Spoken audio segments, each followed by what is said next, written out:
Bastien Tellier, qui est comédien et doctorant en études théâtrales, qui va prendre place un petit peu dans le caddie quand même, voilà, et qui va nous parler de l'art de banqueter des internes en médecine.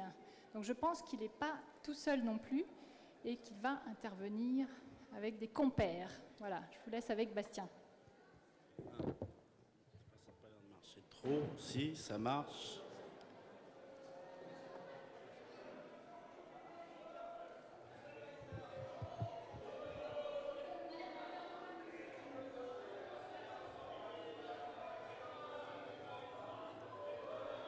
Un repas en banquet en l'honneur de quelques gloires. On mange, on boit. À la fin du dîner, tout le monde est couronné. On donne les 3 libations rituelles. Au son des flûtes, on chante un péant, une louange à Apollon guérisseur. Et après toutes les cérémonies habituelles, on se met en devoir de boire. Et on parle, on dévise. De nouveaux invités rejoignent les hôtes. Le banquet devient symposion, agrémenté de danse et de musique, quand enfin, la fête se conclut en une vaste orgie tapageuse. Je viens de décrire brièvement le déroulement du banquet de Platon.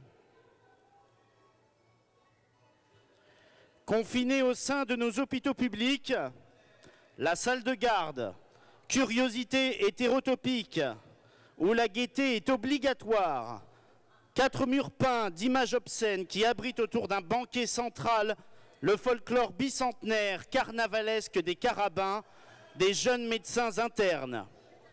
Des chants, des discours, des déclamations et toutes les petites conversations certainement plus importantes que le repas lui-même, le plaisir des dieux, hymne ô combien incontournable et leur péant à eux, et le vin et l'ivresse. En salle de garde, les libations sont le plus souvent accidentelles. Ici aussi, le dîner est fini, mais la boisson coule encore à flot et échauffe les esprits. Le banquet laisse la place à la soirée dansante. D'autres convives arrivent et viennent grossir les rangs des festoyeurs. On danse, on s'enivre, et le reste leur appartient. Chez les carabins aussi, le banquet se déroule de manière très précise. L'agapé carabine obéit à tout un ensemble de règles qui conditionnent chaque parole et chaque geste des membres. Ces règles, manières ou rituels, vont servir à susciter l'égrégore, terme maçonnique qui désigne la parfaite communion des membres. Une émulation des membres pour le développement de compétences autres qui portent essentiellement sur l'habilité artistique et technique et pour l'exercice du contrôle de soi qui prolonge l'acquisition du savoir et des compétences médicales. Draps d'hospitalisés en guise de nappe où ils apposent sur les stigmates encore visibles de la souffrance et de la mort les marques vinicoles de leur désinvolture. Projections et batailles de nourriture dont les éclaboussures au mur et au plafond sont protégées du lessivage. Vaisselle brisée à force d'être frappée ou grattée par les couverts en guise d'applaudissements. Bouteilles sabrées au couteau de cantine à la gloire satirique de l'art des chirurgiens.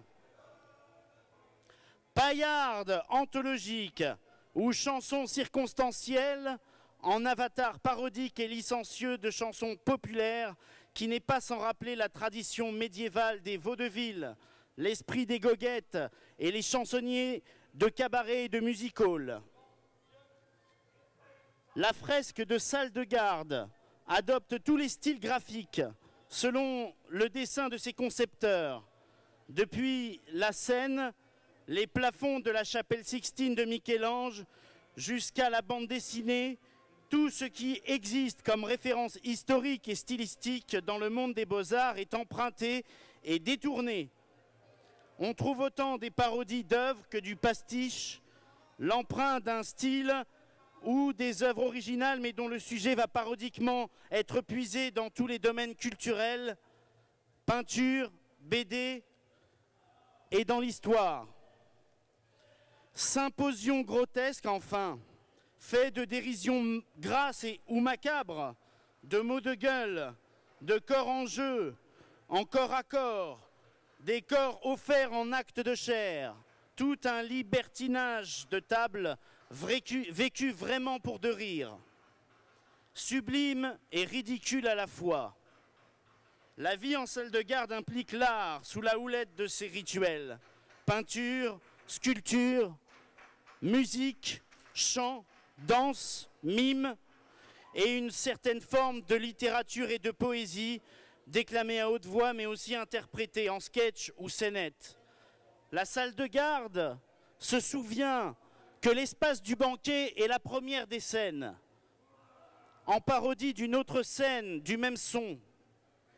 Les représentations ityphalliques sur les murs de la salle de garde attestent symboliquement de la valeur fécondante, apotropaïque et génésique des fresques dans cette enceinte sacrée à l'abri des turpitudes hospitalières, où s'espère un parcours d'apprentissage fécond pour chacun.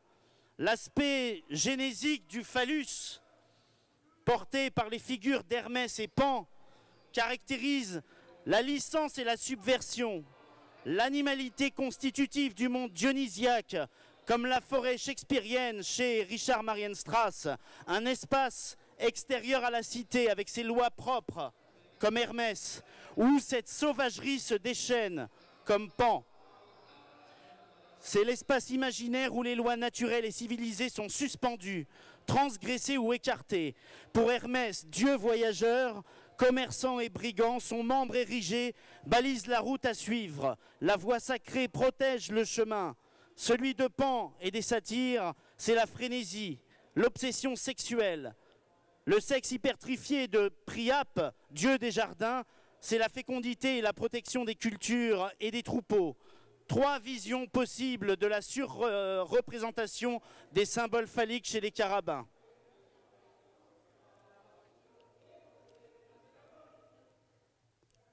Introit, comme le chant d'entrée de la messe, tel le verset d'un psaume, voici comment sont qualifiés en guise d'introduction au fameux bréviaire des carabins, recueil de chansons de salle de garde, Bible grivoise pour étudiants paillards, les 8 premiers vers de l'inscription placée au-dessus du portail de l'abbaye de Thélème.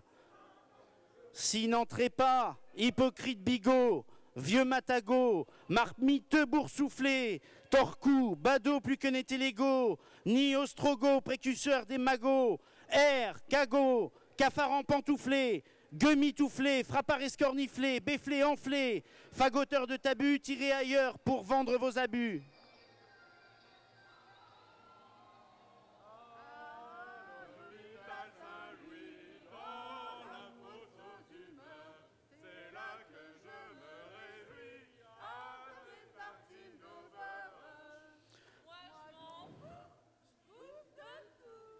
Cette inscription que les carabins ont déplacée depuis la porte de l'abbaye de Thélème jusqu'à l'entrée de la salle de garde précise clairement la filiation humaniste à Rabelais. C'est l'exemple le plus manifeste de ce mystère enfoui sous le monticule démesuré de réjouissances paillardes et entretenu depuis 200 ans. Il associe la salle de garde et l'internat par extension à cette abbaye de la volonté, Téléma, où de nobles seigneurs et nobles dames font libre usage de leur volonté, conformés librement à la volonté générale qui organise l'exercice libre de leur bon instinct naturel par une harmonieuse émulation génératrice d'unité. Ainsi, tous s'entendent pour manger au même moment et s'habillent tous de la même façon. Thélème se présente comme un monastère à l'envers, ceint de murailles qui le préservent de la foule affreuse, constitué d'une élite égalitaire de jeunes gens, beaux, bien formés et bien naturés, où les hommes sont les plus verts, mieux remuant, mieux maniant tout bâton, et les femmes moins fâcheuses et doctes à l'aiguille. La vertu d'obéissance, comme le point crucial, est renversée à son tour par un fait ce que voudra, non pas anarchique, mais conformé à la volonté générale, rendu possible par la proximité des gens bien nés, c'est-à-dire nobles et bien instruits.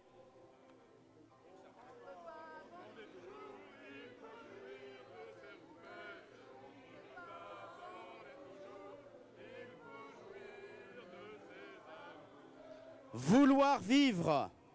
Fresques et chansons, débordements, ivresse paroxystique et parfois conduite dangereuse en témoignent. Eros, n'évacuant rien Thanatos en salle de garde, il l'avale, il l'absorbe. Le principe cathartique de l'hybris carabine apparaît non pas tout à fait comme une décharge expiatoire ou un exutoire, une purge, comme une projection hors de soi, mais aussi une absorption, suivant l'hyperbole joyeuse et triomphante du banquet. La douleur à laquelle cette corporation est quotidiennement confrontée ne peut objectivement être éliminée selon la catharsis aristotélicienne. Elle est acceptée par sympathie, éprouvée ensemble.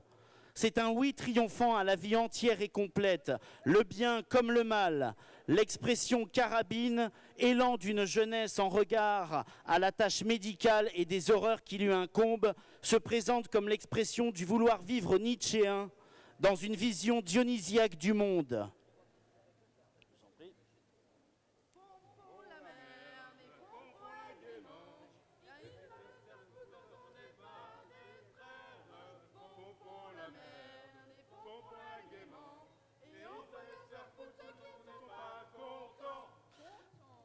Il faut passer le voile de grossièreté obscène, sans l'ignorer non plus, submergé par le grotesque des images, ne pas tomber dans son piège.